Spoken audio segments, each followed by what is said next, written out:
Well, hey there team, welcome back to the channel and welcome to Per Aspera. We're revisiting this today, a little bit sooner than normal. Usually I wait about a year before I go back to a game. We had a look at this earlier in the year, and I really liked it. I've played a lot of it off channel, and we only really just did the overview on the channel. So hopefully if this is well received, we can turn it into a full playthrough. It depends what people think, but let's revisit it. Currently, it's on a free weekend on Steam for the next couple of days, and also a half price sale. So just at the top, I can tell you, Scarlet recommends highly. I think this is a really, really cool game. Some of the issues that people have with it, I think, is more of a misunderstanding of what it's trying to do. But we'll discuss that as we get into it. Let's just start a new game. We'll do the campaign because I think there's big value in the campaign with the narrative. Now, what's this? Simulation. Recommended for new Per Aspera players. Recommended for players who are experienced with Per Aspera or this genre. Look, let's do that. Okay. Green Mars built in. Building paint pack. I don't even know what that is. I don't care. But we've got the blue Mars, green Mars expansions. Okay, cool. Let's do that. And I believe it'll take a little bit for it to sort of generate. So what is this game? Essentially, it is a terraforming simulator of Mars, and anything like that I will give a go because I personally just find that genre compelling. You play as a sort of experimental, sophisticated AI stood up to serve as a sort of administrator, overseer of the project as a whole. But you're this like growing AI as well. It's quite cool. It manifests a bit visual novelty for the narrative, but I don't mind it. It's cool. A lot of it is between you and bloody Troy Baker for his 10,000th bloody voice job. He's like essentially Houston, so it's a back and forth between your AI chick and him, and it is a little bit, I don't want to say fart sniffy, but it's dealing with the questions of morality and humanity through the lens of an AI. Anyway, that's the story. I'm focusing a lot on that.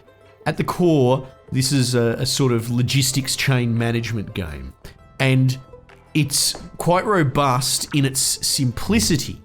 And so it doesn't really, it's about having a bazillion worker drones, and all they do is they go, I'm going to take resource one from here to here, and then I'm going to go back.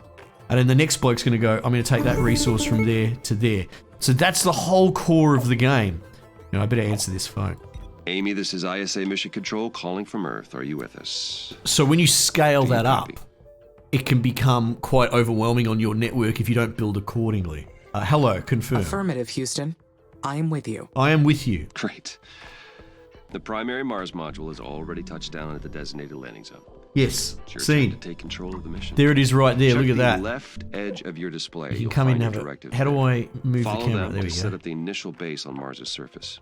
I'll give you some time to settle in. Yep. When you're ready? Look at these ahead and neat initiate our resources. terraforming mission. Scarlet Houston up. froths. I get bloody jacked to the tits when I see this sort of stuff. And there's your little starter robot, right? So essentially, the first steps are going to be able to get a robotics chain going. Mine, aluminium mine. You put it there, and you can see there it has to lock to that. And you're going to see the little road, and then the little robot, off he goes, and he's going to you need the 3 deliveries. So the logistics system is as rudimentary simple as you could possibly imagine. It's less about, usually when you look at logistics, it's about parts of industry.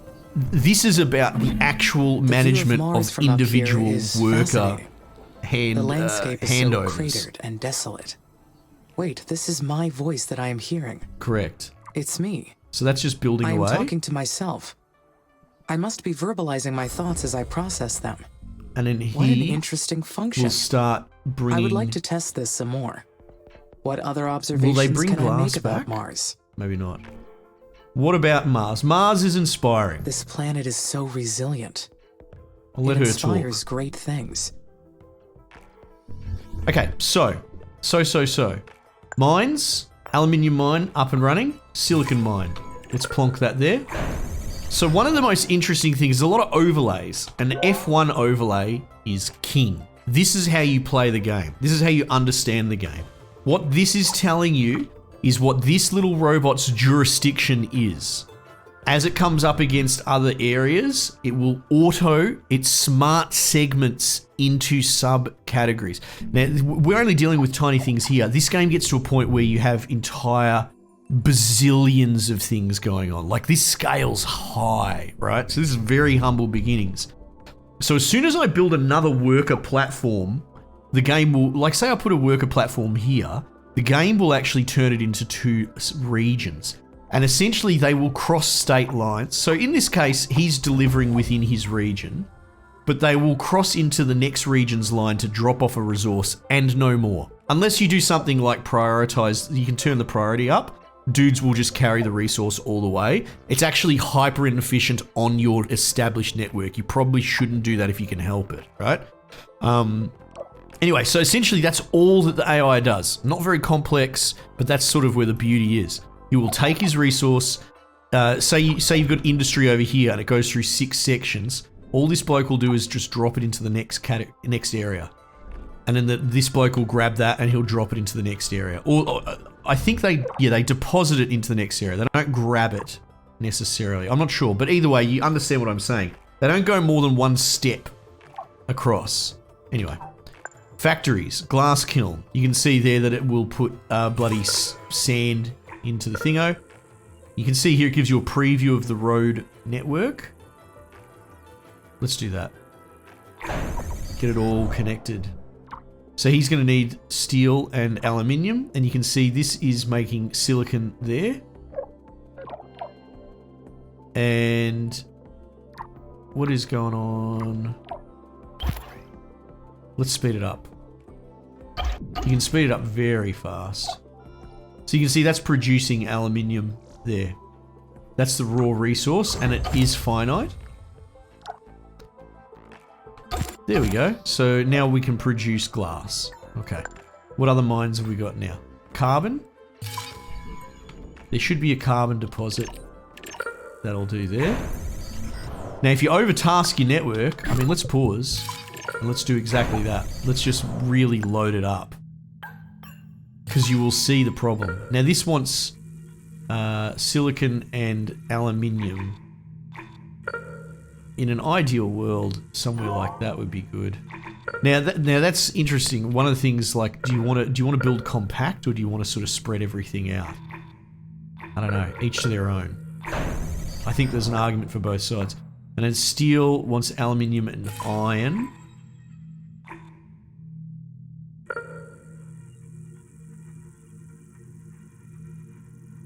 Oh, you could probably do something like this.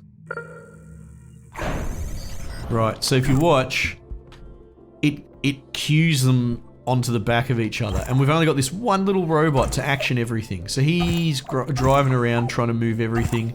At the moment, it looks like he's loading up the carbon mine, or he was, but you can see there that he doesn't actually have access to iron. This needs building as well. So now he's loading this. So the electronics factory will get built. Now looks like he's building the iron mine next. So it's really basic worker AI, which I think is fantastic. And I do see people complaining in the Steam reviews, at least back in the day. I haven't looked recently. And I think they're just used to being spoon-fed some more advanced AI. And they don't understand that the real challenge of this is working with essentially an ant colony. That's what, to me, it is. It's closer to that. Very, very sort of low-value dudes, but en masse. Okay, so we're overdrawing our network at the moment. If you bring up the power array, you can see -5. This also expands your power range, as you can see. Let's just put this there for now. Now, we might actually run into a problem here, because you only have so many starting materials. For example, we're not producing glass. Is this going to be a problem? It looks like it for the solar panel it would be. See now, what's that producing? Carbon. I guess as long as the aluminium and the iron mines are going, because we're trying to get the steel factory up and running first. Right. Okay, cool. Worker factory available. Congratulations, you can build worker factories and worker hubs. So yeah, Worker Factory just churns out the resource that is the worker as required. So if there are empty worker hubs, it will build dudes. So that's an interesting sort of fluctuating bottleneck. It doesn't just produce them ad nauseum, it produces them as per demand. Then you got the traffic lens, which we were looking at. It was part of what we were looking at. Now I can produce steel. This new factory, it's down on the surface of Mars. Now you can see but here. I can control it from here. So does that make it a part See, of me? now he's idle. Where does the machine end and my artificial consciousness begin? It's a good question. It's a really good question. They are completely separate. We are two separate entities. I don't know. order the buildings and workers to do whatever I decide to do. But they Now, are only tools. What I was that getting at use is to I don't believe the execute power Mars is mission. clever enough to The reroute on vessels its to own. We receive want my this will power. down on the surface. So let's say we I am the turn that mind off. that controls the parts.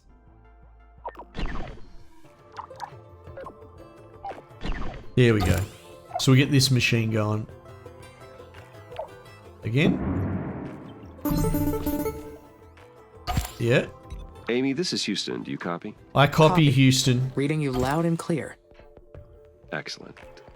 I didn't introduce myself earlier. That's all right.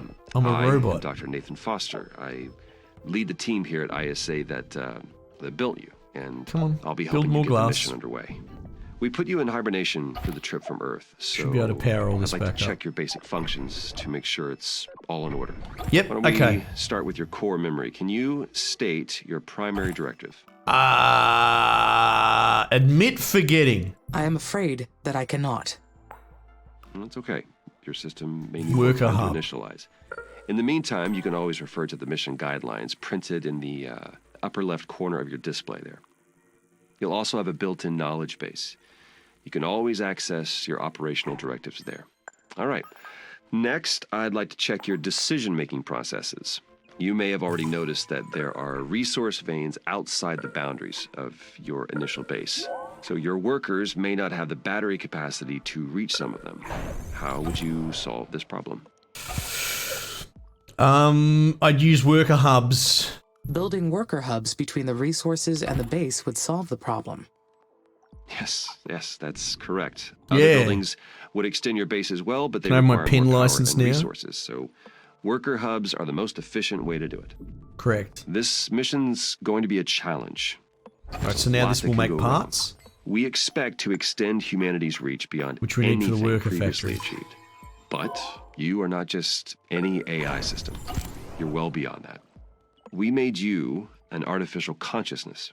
That means that you have both self-awareness and self-interest.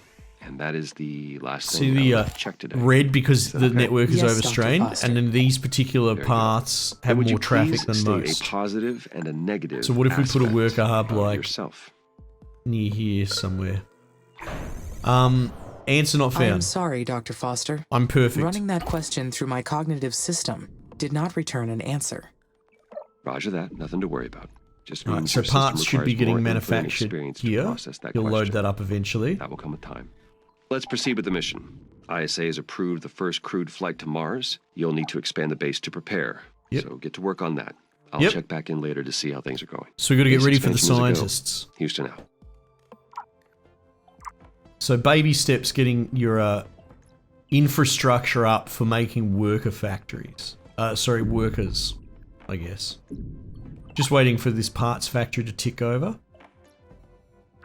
So yeah, you have to rely on it for not just your build logistics chain network, but also for feeding all of your parts of industry.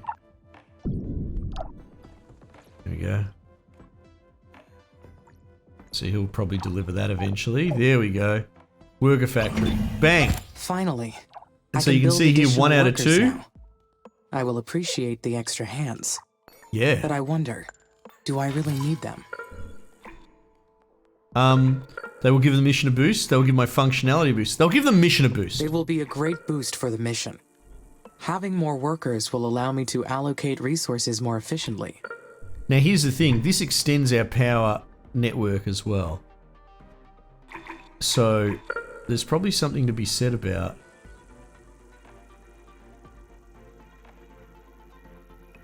doing something like that.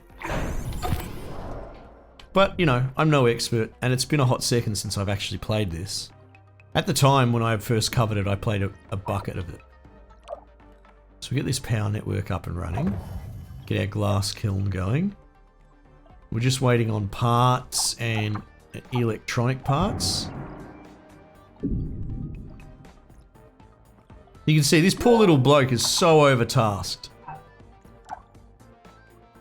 Alright, so this will help. That's working as well. Just got to deliver those last parts. I think electronics was required in the part factory. Oh no, no it wasn't. The worker factories will be so helpful. Here we go, we're building him. The workers will take care of the manual first operations, while I focus on developing the life support systems. Correct. Soon, I will welcome the first colonists. Their arrival has created so many expectations in my mind. There will be so many paths to take Not from as here helpful on. as I had hoped. But there's something else as So well. because of the way this zoning's Some worked, kind of he's just sitting feeling idle. created from those It's actually a good expectations. example of it not being perfect. What is it? Anxiety or worry? How about anxiety? I am anxious. But can I truly feel anxiety? I anticipate. I plan. Therefore, I feel. Fascinating. So the what are we first gonna... worker has been made in the worker factory. Let's put one here. It is my first Marsborn. So there we go. There, he's helping beyond the lines to the next areas. First of many. My workers will spread across the planet. The knowledge base says that workers Yeah, see need how to he's recharge idle? at their own So worker my hubs, industry could be better and built, that they'll to degrade be over honest. time from the harsh Or environment. actually, the honest answer I know is they are only more, machines, just more workers. But I feel a desire to care for them. Force it to keep I do not cutting like the the pie. idea of them dying. But you can, yeah. So this is, I think we've done well by putting this in not a great spot. So why is that? Because it's got that adjacent. It's got that adjacent. I wonder. Anyway, we're building a new robot. The game wants me to build maintenance and all that, but I kind of want to focus in on the way that the workers work, because that is the heart of this game. Okay, so let's see what happens when it gets crewed. There you go, that's much more reasonable. So let's cut the territory kind of in half, right? I guess the power is sort of seen a little bit differently, because the power isn't really a part of industry, it's just infrastructure. Same as that down there. Makes me wonder, makes me think immediately that, because you need them to extend range. But that's about it. So I think there's probably incentive for having like a solar, a literal farm of just blobbing them all up together in a corner, because they don't really need to be part of the logistics chain at all. That's kind of my takeaway there. You know? Anyway. Core. Maintenance facility. So this is something that's going to come into play as well. The power and the maintenance are two big overlays that you sort of want them both. Mines, chemical plant. There it is up there. Factory, polymer factory, which uses the chemicals. The aforementioned chemicals.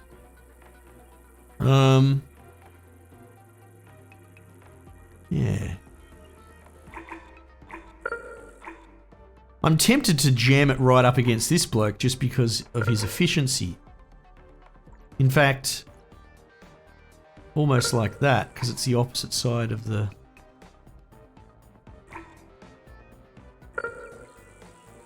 There we go, can get an extra road in.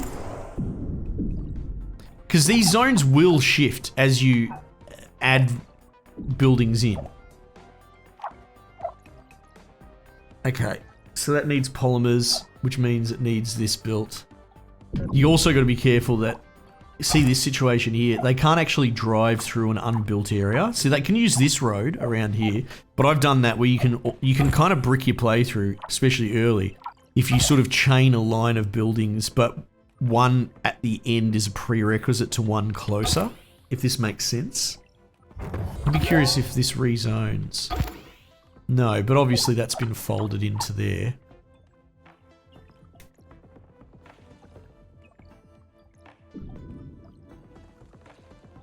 Yeah, okay, so now I'm starting to come up with a bit of a build theory. It's cool talking out loud. I talk about this as well. It's a unique thing to me being a YouTuber that's stream of consciousness, I suppose. Not a lot of YouTubers do this because most would rather edit, you know, whereas I can talk the leg off a chair. But I find talking out loud helps me work my internals out a lot better than I normally would.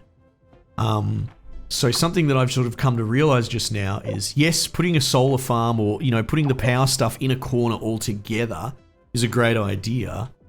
And then I want to limit my range extension as much as possible. But then the next part of that, the chicken and the egg of that, would be, well, if you're expanding your solar... There it is there. If you're expanding your power overlay as little as possible, then surely you want to make everything as compact as possible within that radius. Yeah. Yes. The answer is yes. So, what's the point? I've convinced myself that compact is what Scarlet actually wants. So, what if we... What happens if we do this? Put a robot hub right in as close as possible. And in the way of this one as well. That will be really interesting. We'll have to wait for it to be built and then staffed. Now what's going on with maintenance as well? Because we've built the maintenance area. There it is there. Still needs more polymers. Right, so they're just being manufactured right now. You can even see there. See how they went all the way around? Geez, that was weird, wasn't it? But actually, that wasn't really. Let's see if we can track it this time. The polymer is going down probably to there, because that is the next door. I don't know if I can even see the polymer there, right? But that is next door. Now, what happens next? Come on, where'd the polymer go? They're all busy. Busy boys. I think he'll be grabbing it shortly. There we go. He grabbed it finally. Now he's taking it... Where exactly? Oh wow, and he belongs to this central hub. So he's actually taking it around that way. Why did that happen? Do I not have a more direct road between the two? Interesting. So I've accidentally created a road network that's kind of shit there. Why didn't he go through here? It might be a traffic related issue. You know, like if the predictor looked at this road and said, that's pink, whereas I can take these blue roads. Yeah, I wonder. Again, I'm asking these questions because I'm not 100% sure of the answer myself. Anyway, so this just needs a little bit more electronics. Now, another thing you can look at here is all your resources here, and it can give you the amount of demand that you're getting, potential and current strain. And you can see there's an example. The game wants us to get another silicon mine. However, we don't have the capacity to prospect for them. But essentially, we are over-stressing our mines at the moment. I guess we could build that.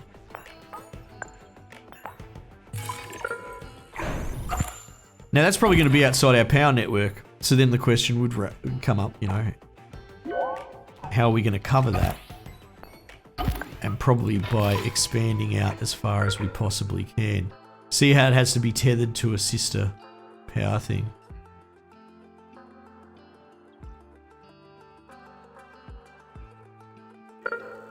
Maybe like that. And then you run into the maintenance problem. So we're going to need a maintenance facility out there.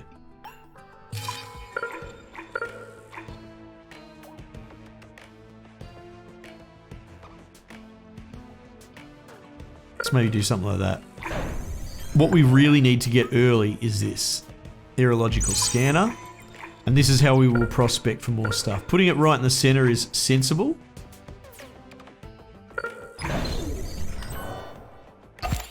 There you go, and that's where the new hub has gone, and it looks like he's taken that territory in, and then this bloke's just back to being fucking useless in the corner anyway. So what could we do about that? I don't know, we could probably smash down some more buildings and try and min-max that. I'm not super stressed at the moment.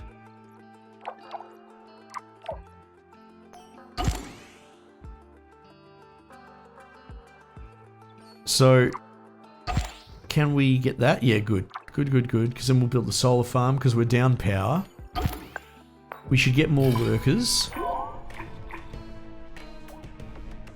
Again, I'm not 100% sure how best to deal with that. Maybe we just put them just inside their little covered territory. Because we're trying to be compact. Look at that. So that immediately... Now, that didn't move because of this worker. This moved because of the added road network. Well, actually, no. This is now part of that territory. But you sort of get what I mean. Every time you poke and prod the system and modify it a little bit, the game will figure it out.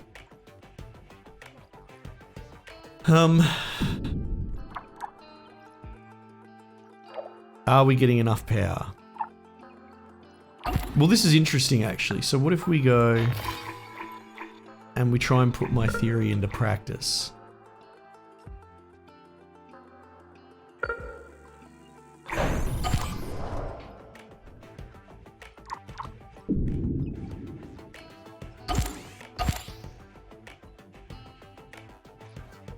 I'll even put this to high priority, and you will see that the dudes will just deliver stuff directly. You have guys from 5 territories away drive you 1 carbon, if that's how it has to be. Now, unfortunately, we're having an electronics problem, so why is that? Looks like the electronics facility is not receiving silicon and aluminium.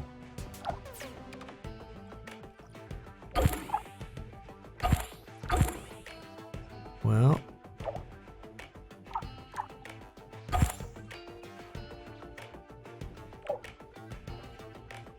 I guess we could turn it up and see if that would fix it. They will actually grab that stuff from other waiting buildings as well. So if you do manage to run yourself out of resources, it's a good way to unfuck it. There you go. So something broke in our supply chain, but again, bound to happen this early in. Alright, there's our power. Now that's not getting power because it's outside of the range.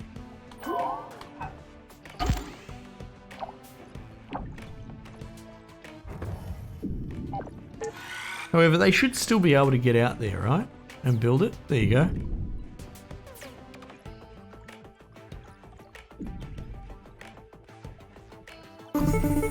Perfect.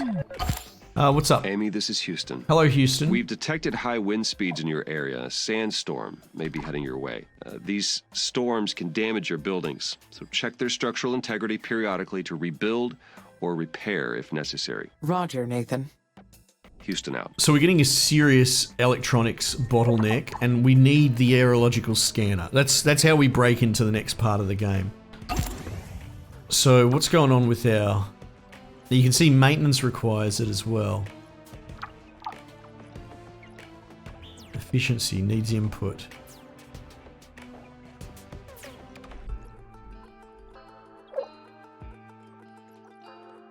And we've got the power.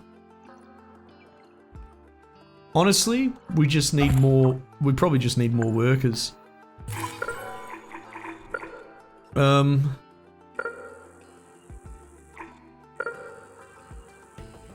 What if you put him right there in the corner?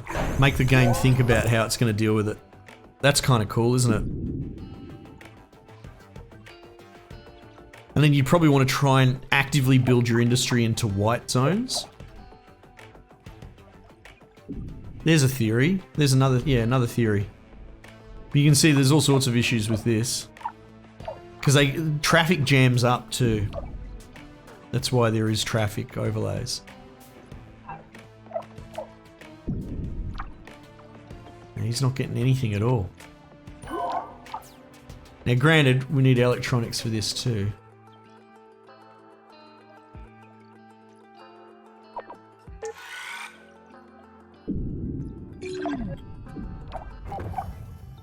Yeah, I think they're just struggling to keep up with demand at the moment. And you can see we're getting little red things, so they need maintenance, but we haven't actually built the maintenance robots yet. Simply because, again, electronics. What's the problem? The main problem is aluminium, I think. Where was that?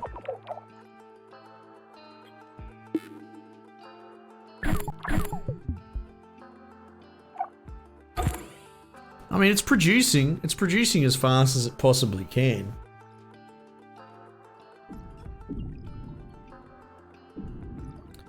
It's immediately getting spirited away for whatever construction needs doing.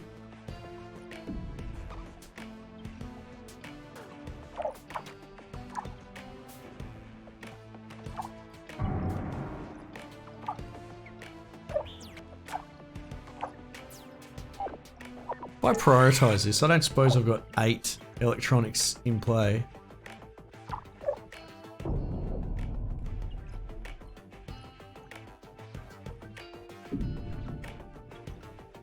So what this will do is, you saw the overlay briefly. It will start scanning and finding deposits, and it basically will scan from its origin, the closest empty square. And the longer the distance, the more of a multiplier for how long it takes. So if it's trying to scan out here, it takes ages. So building new ones of these or making satellite colonies to get the scan going are strategies you can use. But for example, right now we're feeling the strain for aluminium. We badly need another aluminium mine or 3. But no mine as long as this thing doesn't scan. Anyway, so there you go. So that's Per Aspera as a bit of a revisit. I think it's a great game. I think it's wonderful, and there is something really cool going on underneath the hood here. But like I said, it's a little bit unconventional compared to its contemporaries, and I can see that it got a bit of backlash in the Steam reviews when I last looked. However, again, it's free. Check it out for yourself, or free for the weekend, at least cheap. I reckon you should get it. Let me know if you want to see some more on the channel, because I would love to play some more. Otherwise, we might just leave it there for the time being, and I will catch you guys on the next one. It'll put you in the pink, and all you have to do